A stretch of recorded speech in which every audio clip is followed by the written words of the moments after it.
Paulus dan Barnabas tidak mau membiarkan perselisihan mereka memengaruhi pelayanan mereka kepada Tuhan.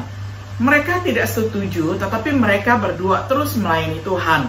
Barnabas dan Markus pergi ke Siprus dari pulau dia berasal. Paulus dan Silas pergi ke Syria dan Kilikia, tempat asalnya, untuk memperkuat gereja.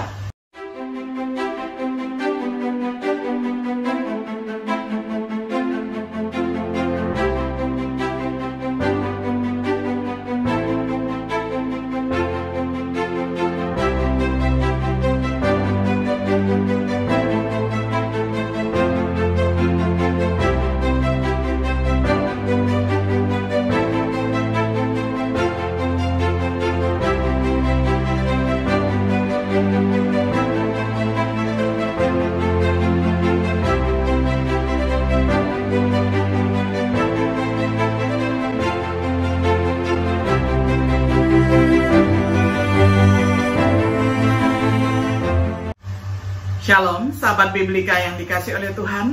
Sungguh senang kita dapat berjumpa kembali di dalam acara Refleksi Sahabat Biblika.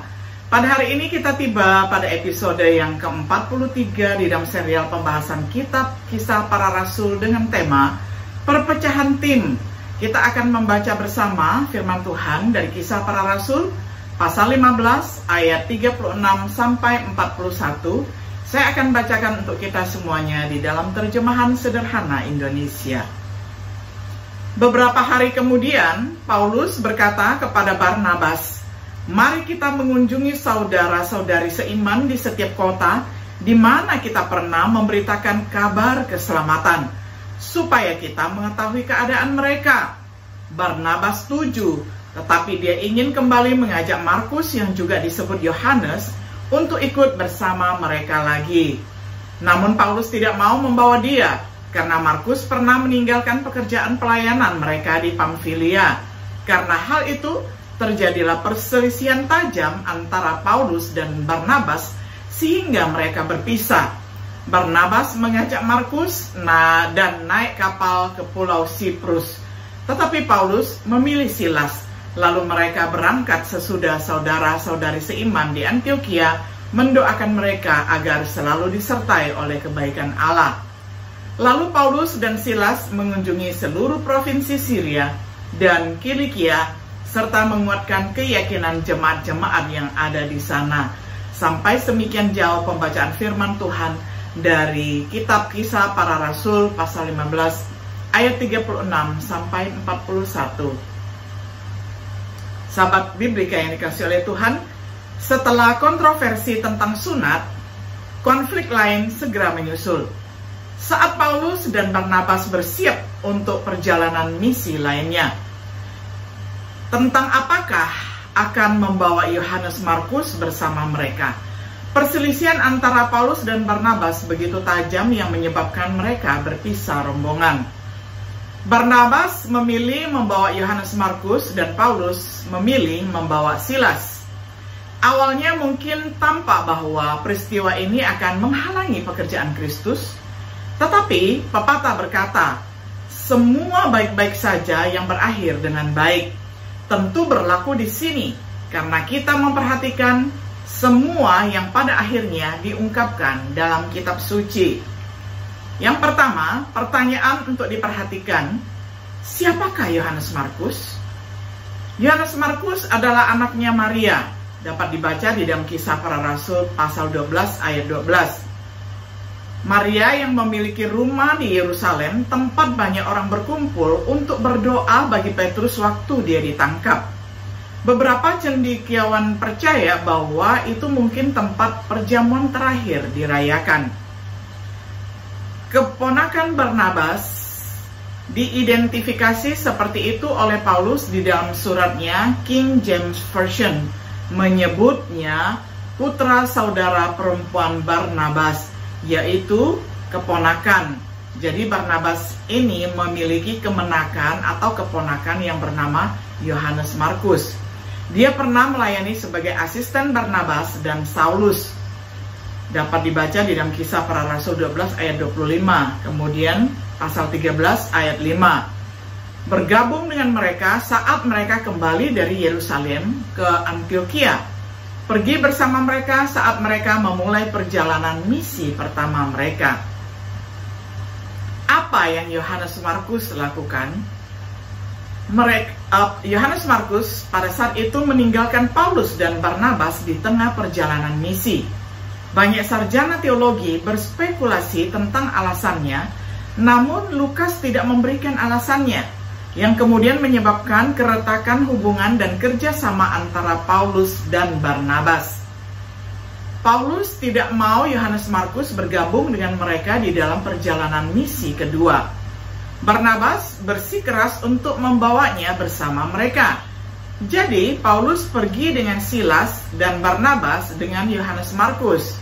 Disinilah Paulus berpisah dengan Barnabas karena mempertahankan timnya masing-masing. Apa yang terjadi kemudian? Paulus dan Yohanes Markus akhirnya berdamai. Paulus menginstruksikan jemaat di Kolose untuk menerimanya. Bersama dengan orang lain, Paulus mengatakan bahwa dia menjadi penghiburan bagiku. Paulus memberitahu Filemon bahwa Markus dan yang lainnya adalah rekan sekerja. Bisa dibaca di dalam Filemon 24. Dalam surat terakhirnya, Paulus memberitahu Timotius, ajaklah Markus bersamamu, sebab dia sangat membantu saya dalam pelayanan. 2 Timotius 4 ayat 14. Markus menjadi dekat dengan Petrus. Salam juga dari Markus yang saya kasihi seperti anak sendiri. Markus dianggap sebagai penulis Injil Markus. Apapun alasan Yohanes Markus kembali ke Yerusalem, tidak peduli bagaimana hal itu memisahkan Paulus dan Barnabas. Pada akhirnya, semuanya berjalan dengan baik. Saat kita merenungkan hal-hal ini, berikut adalah beberapa perhatian untuk diperhatikan. Yang pertama adalah menjaga yang lemah, bersabar dengan semua orang. Barnabas bertekad untuk memberi Yohanes Markus kesempatan lagi untuk melayani bersama-sama. Mungkin karena Yohanes Markus adalah kemenakannya atau keponakannya, tetapi Barnabas juga seorang yang dikenal karena penghiburan di dalam memberi motivasi. Dia bahkan memberikan dorongan motivasi kepada Paulus sebelumnya. Barnabas mempraktikkan apa yang kemudian diperintahkan oleh Paulus di dalam 1 Tesalonika 5 ayat 14. Barnabas cenderung memberi orang kesempatan kedua. Pekerjaan Tuhan adalah yang terutama. Paulus dan Barnabas tidak mau membiarkan perselisihan mereka memengaruhi pelayanan mereka kepada Tuhan.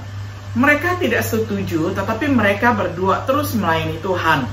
Barnabas dan Markus pergi ke Siprus dari pulau dia berasal.